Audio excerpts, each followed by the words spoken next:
Salut à tous. Alors une nouvelle vidéo sur Tesla. Ce matin, j'ai vu que au niveau des échos, au niveau de BFM Bourse, donc d'une partie plutôt économique, pour Tesla, je ne sais plus comment je vais intituler ça, en tout cas le titre, ça va pas du tout mal, mais ça va être plutôt une année noire.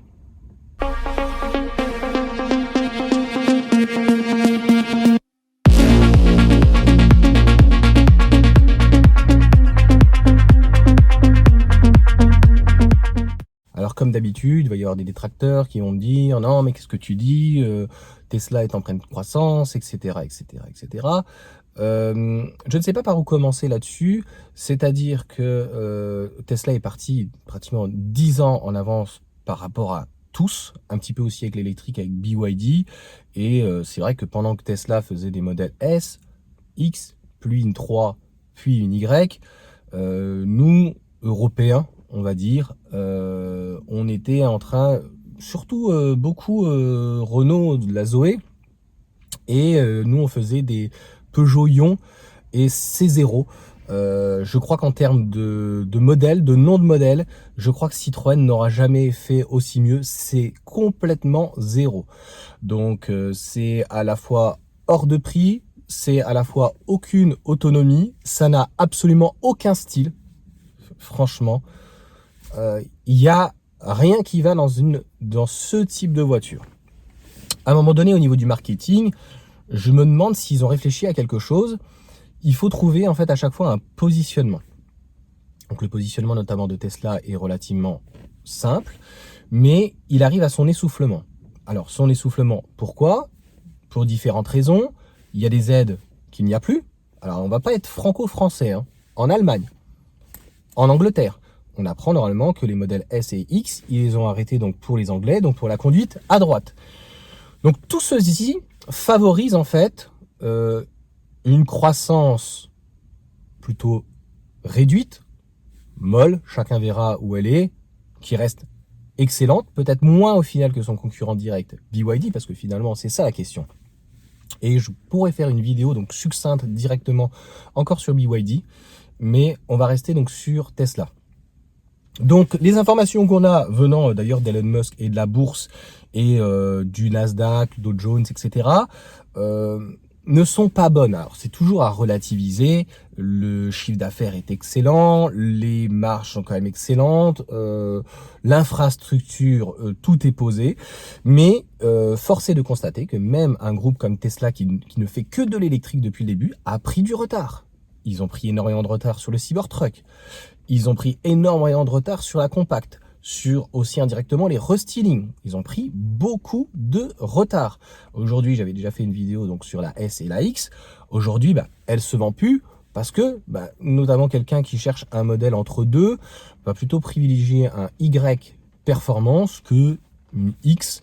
Il y avait quelqu'un qui posait une question sur Facebook. Je dis voilà, à moins de vouloir des sièges typés plutôt siège baquet à l'arrière ou d'avoir 6 ou 7 places, en termes de coffre, en termes de volume, etc., moi je vois pas la différence. Ou un intérieur un peu plus, c'est vrai, travaillé, un écran à l'avant, bon, c'est 60 000 d'un côté, du moins aujourd'hui 55 000, 54 il y a quelques semaines, quelques jours, et 94 000, 96 000 de l'autre côté pour des performances similaires. Je préfère d'ailleurs même le comportement routier du modèle Y qui est plus léger et qui s'accommode mieux à nos contrées. Encore une fois, ce n'est pas franco-français.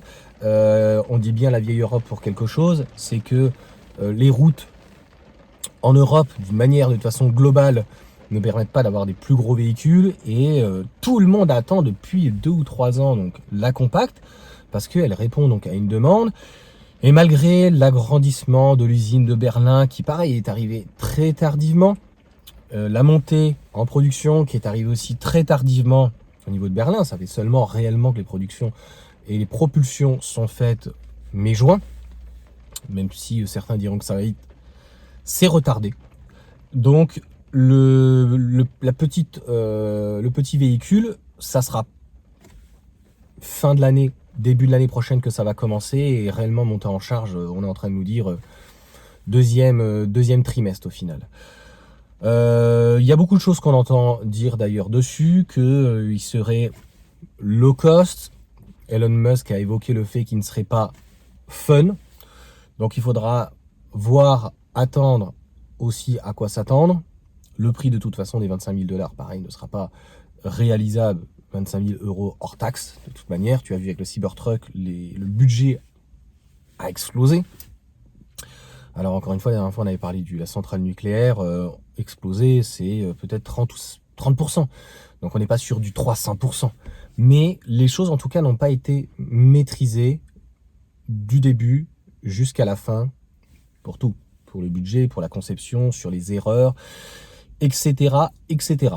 Donc la finalité sur Tesla, ils s'attendent à la pire année, l'une des pires années à cause d'une transition, qui est que en 2025 et encore, la compacte va redonner du souffle, le Cybertruck aussi, le restyling du modèle 3, etc.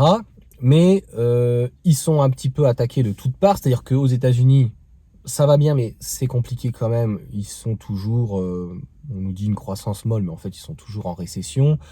En Europe, nous sommes toujours en récession, mais la concurrence est de plus en plus accrue. Je suis certain que même sur un modèle Y très intéressant en prix, avec beaucoup d'aides, avec des aides à la reprise, etc., des gens qui peuvent avoir un leasing sur un Enyaq quand même à 150 € ou une belle compacte, voilà, un 2008 ou quelqu'un qui peut avoir une Mégane, ou voilà, en tout cas un Enyaq, très concrètement, c'est de la clientèle en moins pour Tesla et qui se dit, il est peut-être moins bien, le véhicule, il est peut-être un peu plus petit pour certains, mais je vais pouvoir entrer dans l'électrique par une belle porte et je vais pouvoir essayer et puis voir donc par la suite. Les aides sont rabotées et c'est pour ça que Tesla n'a même pas baissé donc de 1000 € par rapport au rabattage du bonus, même s'ils ont toujours le droit à 5000 et toujours aux 7000 pour le moment. Donc, et en Belgique, moment de faiblesse quand même où ils étaient à 48 000, sont quand même obligés donc de baisser. Et j'avais eu donc certains amis belges qui disaient oui mais Johan, t'as vu, sans bonus, ça se vend quand même très très bien. Bon la Flandre a quand même été obligé de faire un bonus et Tesla a été obligé quand même de baisser sa culotte à 40 000 ou de 48 et a revu donc son prix à 44, donc c'est plutôt 40 000 dans les stocks et 5 000 €, donc c'est vrai que c'est best price, 35 000 €. Je ne sais pas si chez vous c'est qu'une seule fois, je ne sais pas dans ces cas-là quelles sont les conditions, mais de passer de 6 mois, nous en tout cas, à ne plus avoir de bonus 1 an à 3 ans, on a discuté à plusieurs, Maxime ou même Sylvain ou d'autres ou quoi que ce soit, ouais, on a parlé donc avec Guy, je pense que 2 ans c'était bien. Le but, au-delà de faire de la spéculation, l'idée c'était d'avoir le maximum de voitures renouvelées du parc neuf pour inonder l'occasion. Ce qui n'est réellement pas toujours le cas et a priori il y a quand même plus d'offres que de demandes pour tous les choses que nous avons, les journalistes qui racontent n'importe quoi sur la voiture électrique, les mecs comme DME, etc. Donc, je te l'ai dit, les troisième ou les quatrième de cordée, il n'y a pas du tout de honte par contre dans ce que je dis et rien d'offensant. Hein, je ne suis pas là, je ne suis pas Emmanuel Macron à insulter les gens, mais c'est comme ça qu'on appelle en fait, c'est des tranches, tu vois. Donc, ils ont persuadé les geeks, ils ont persuadé les gens, on va dire, rationnels ou les gens qui ont vu que ça fonctionnait. Là, il y a les entre-deux qui passent. Donc moi, je suis un petit peu avant les entre-deux. Puis par exemple, Hervé, voilà, c'était le renouvellement de son leasing. Donc il s'est dit, c'est le même prix électrique thermique. Je m'en fous thermique électrique. Bon, je prends une électrique, elle est au même prix. Et puis voilà, je peux la recharger et tout. Et là, il va falloir vraiment persuader les sceptiques, ceux qui ont des préjugés, ceux qui pensaient, ceux qu'on m'a dit, c'est quelqu'un qui m'a dit, etc. Donc là, ça va être plus compliqué. Et la stratégie de Tesla, c'est 100% d'électrique. C'est-à-dire que les autres constructeurs sont toujours en croissance sur la partie thermique et sur la partie électrique. Ce qui est leur faiblesse et aussi leur point fort. Donc, le double tranchant, c'est en tout cas une baisse du prix des véhicules, donc une baisse de la marge, et cette marge baissant quand même de pratiquement 10% sur la France et la Belgique, etc., et certains d'autres pays, donc 10%. Si tu fais 30 à 40% de volume, finalement, vu que tu as baissé quand même ton prix, ton chiffre d'affaires, lui aussi, va être raboté. J'espère m'être fait bien comprendre. Tu seras plus à 20%. Et donc, cette année, Tesla donc, a inondé l'année dernière avec son modèle Y. Donc il n'y a pas à y avoir de renouvellement sur les gens qui ont déjà acheté de toute façon cette année.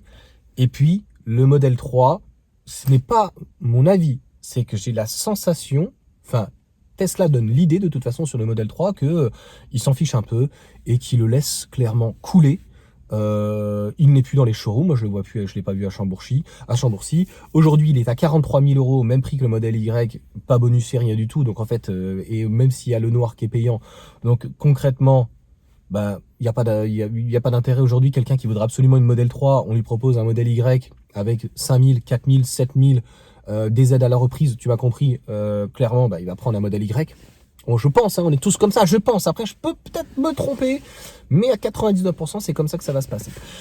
Donc, est-ce que Tesla, en tout cas, elle a la faculté, comme tout le monde le fait, de baisser son prix, que ça soit MG, BYD? Je ne sais pas. Ça sera en tout cas la question, la conclusion.